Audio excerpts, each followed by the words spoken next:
The trial by combat has ended. Against all odds, a low-born hedge knight has survived the melee, securing the life of an innocent woman. It appears to be a total victory for justice, right up until the defeated knight's squire pulls the helmet from his master's head. As the steel lifts away, a sizable portion of the man's skull and brain matter comes with it. Prince Baelor Targaryen, the heir to the Iron Throne and the realm's brightest hope, collapses into the mud. The lethal blow came from his own brother, Prince Maekar. Premeditated assassinations invite retaliation against a foreign enemy, but an accidental kinslaying within a royal family creates a different kind of rot. It shatters the internal trust of the dynasty and marks the survivors with a perceived curse that destabilizes the entire kingdom's political foundation. To understand why this happened, we have to look at Baelor Breakspear.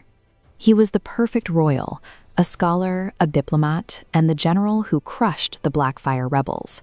History remembers him as the Hammer, the man everyone expected to be a legendary king. His younger brother, Maekar, lived a different reality.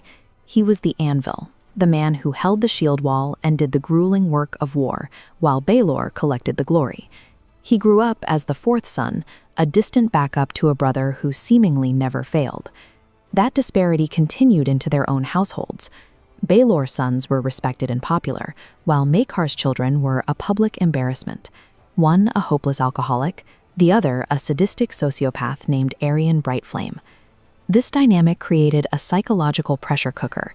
For decades, Maekar watched his brother succeed at everything, while his own contributions were minimized and his own sons faltered.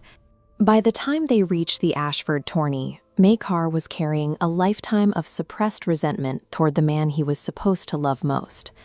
This resentment found a flashpoint when Maekar's son Aryan tortured a local puppeteer.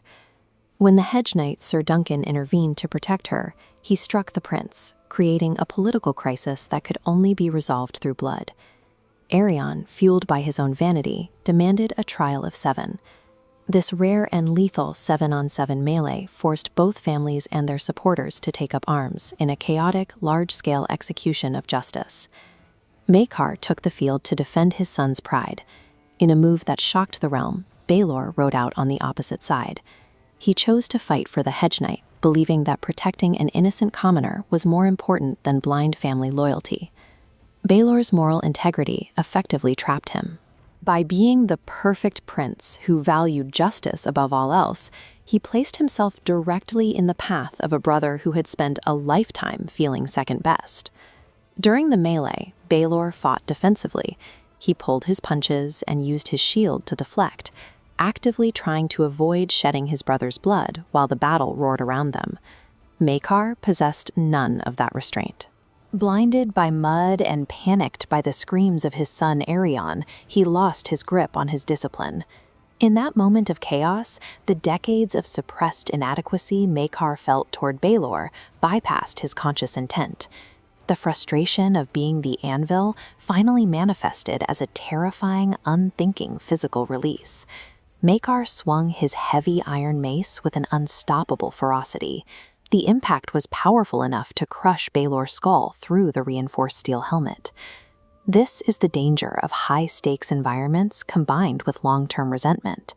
When the adrenaline of survival kicks in, the subconscious mind often takes over, turning a moment of stress into a fatal expression of a lifetime of buried anger. The fight ended instantly as Baelor collapsed into the arms of the hedge knight, Sir Duncan. The heir to the throne was dead before he hit the ground. This tragedy was actually foretold in a dragon dream experienced by Maekar's eldest son earlier that week. He saw a great dragon falling dead upon Sir Duncan, a vision the family desperately tried to interpret. The Targaryens assumed the vision meant one of the wicked princes would die. They were so focused on protecting their own interests that they never considered the dead dragon could be their family's greatest champion. Maekar realized the horror of his victory immediately. He had accidentally become a kinslayer, the most cursed position in Westerosi culture, and he had cleared his own path to the throne by murdering the brother he actually loved. Maekar's attempt to protect his family's position was the very thing that ensured the prophecy's lethality. By entering the trial to control the outcome, he provided the strength and the weapon necessary to destroy the dynasty's future. Baelor's final words were a compliment to Maekar's strength, a final act of grace that only served to deepen his brother's lifelong guilt. The loss of Baelor's diplomatic genius left a void at the heart of the government. This sudden absence of high-level leadership forced the crown to rely on increasingly unstable successors, beginning a generational decline in Targaryen authority that eventually made the reign of the Mad King possible. To escape the fallout of this tragedy, Sir Duncan and his secret royal squire, Egg, fled to the Reach. They hoped for a simple life far away from the blood and politics of the trial. Instead, they found a land dying of thirst and a local dispute over a dammed stream. To get the water back, Duncan had to face a new kind of threat, a woman rumored to be a witch, known as the Red Widow. She had already outlived 4 husbands, and local whispers suggested she was responsible for all of them. Duncan had survived a prince's mace, but now he was walking directly into a widow's web. The tragedy at Ashford proved that even the best intentions can lead to slaughter. Now a hedge knight with a guilty conscience has to decide if he can survive a conflict where the enemy uses poison and whispers instead of steel.